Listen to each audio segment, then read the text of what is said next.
प्रिय विद्यार्थियों, आज हम कक्षा 12 ऐच्छिक हिंदी का पाठ नंबर 3 जो चल रहा है और हमारी पुस्तक है अंतरा भाग 2। पाठ नंबर 3 की पहली कविता हमारी चल रही है जिसका शीर्षक है यह है दीप अकेला। 2 काव्यांश 2 पद्यांश हम पढ़ चुके हैं और आज पढ़ेंगे इस कविता का अंतिम पद्यांश या अंतिम भाग। इससे पहले थोड़ा सा मैं आपको बता देता हूँ इस पद्यांश में क्या है। इस पद्यांश में कवि जो अगेय जी हैं उन्होंने उस प्रतिभाशील व्यक्ति और उस प्रतिभावान व्यक्ति या उस सृजनशील व्यक्ति के बारे में बताया है जो बुरी परिस्थितियों में, कठिनाइयों में भी कभी घबराता नहीं है, डरता नहीं है, अपना धीरज और संयम बनाए रखता है। अर्थात अपने अंदर जो स्वाभाविक गुण हैं उनसे उनको वो कभी खोता नहीं। तो आइए बच्चों, अब हम इस पद्यांश में के बारे में जानते हैं जो श्यामपट्ट पर लिखा हुआ है। इसमें जो शब्द कठिन हैं उनके अर्थों को हम पहले जान लेते हैं। तो देखिए, सबसे पहले है विश्वास। विश्वास का अर्थ होता है भरोसा। लघुता,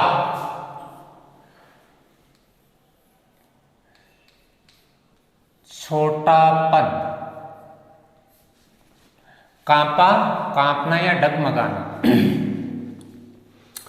पीड़ा जानते हैं, दूसरा नाम पीड़ा का ये भी हो सकता है वेदना, जिसकी गहराई को स्वयं उसी ने नापा। कुत्सा, कुत्सा किसे कहते हैं? निंदा, अपमान, अनादर यानी किसी का सम्मान नहीं करना। अवज्ञा, उपेक्षा या अवहेलना।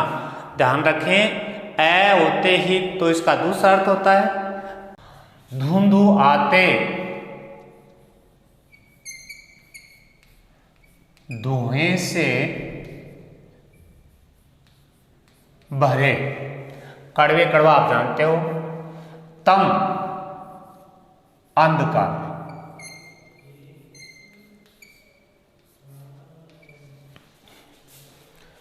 ये सदा दर्पित, करुणा से भरा। दर्पित, करुणा से भरा। दर्व जो होता है यानी तरलता से भरा। चिर माने सदैव, जागरूक, सजग, सावधान भी कह सकते हैं। अनुरक्त, अनुरक्त का अर्थ होता है प्रेम, स्नेह, अनुराग। कोई भी शब्द आप इसमें काम में ले सकते हैं। उलंब, बाहु, बाहु भुजाए हाथ, हाथ उठाए हुए को कहते हैं उलंब बाहु। हाथ उठाए हुए। चिर अखंड, सदा पूर्ण रहने वाला। सदा पूर्ण रहने वाला। अपनापा, अपनत्व, अपनत्व या से अपनापन भी कह सकते हैं। जिज्ञासु, जिज्ञासु का अर्थ होता है जानने की इच्छा रखने वाला। प्रबुद्ध,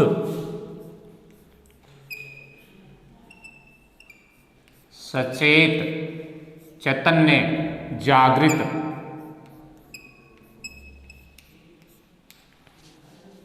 श्रद्धामय, आस्था से युक्त। भक्ति को दे दो, ये दीप अकेला। देखिए आज के इस पद्यांश में, इस काव्यांश में शब्द कठिन ज़्यादा है, इसलिए उनका अर्थ मैंने सबका लिखा है।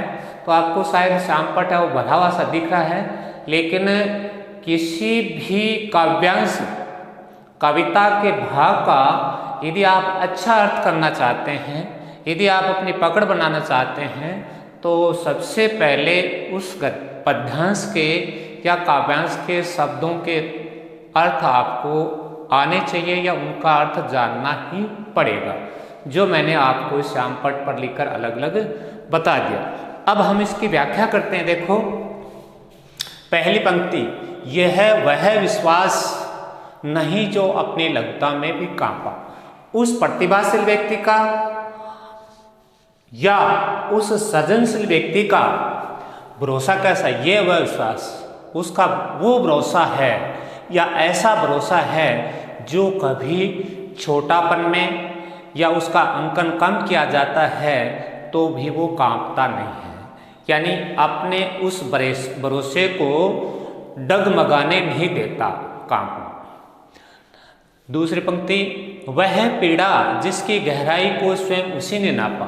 पीड़ा यानी सृजनात्मकता या रचनात्मक असंतोष के कारण उसकी वेदना और पीड़ा इतनी बढ़ गई है कि उसकी गहराई को स्वयं केवल वही उसे नाप सकता है, समझ सकता है या अनुमान लगा सकता है। अब देखिए इन दोनों पंक्तियों को हम उस सृजनशील या प्रतिभाशील व्यक्ति के साथ तुलना भी कर सकते हैं या तुलनात्मक अध्ययन कर सकते हैं।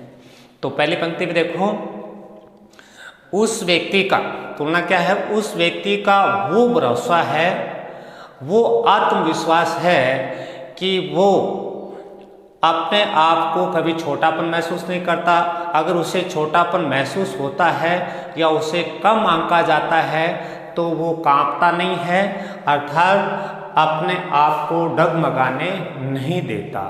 दूसरी पंक्ति की तुलना, वह पीड़ा वेदना, यानी उसकी जो पीड़ा है, सृजनशील व्यक्ति या प्रतिभाशील व्यक्ति की तुलना उस पीड़ा से की गई है जिसकी गहराई बहुत ज़्यादा है, जिसे आम व्यक्ति नहीं नाप सकता। उसकी गहराई को केवल वही सृजन व्यक्ति या प्रतिभाशील व्यक्ति है वो उसको नाप सकता है, उसका अनुमान लगा सकता है और उसे समझ सकता है। ये तो था इन दोनों पंक्तियों का अर्थ। इसमें भावार्थ ये हुआ, इस व्यक्ति के पास विश्वास या भरोसा, पीड़ा या वेदना, दो ऐसे तत्व हैं जो उसे आगे बढ़ने के लिए प्रेरित करते हैं और उसे हमेशा कुछ करने के लिए उत्साहित करते रहते हैं। ये तो थी पहली दो पंक्तियां। अब आते हैं हम आगे वाली पंक्तियों में।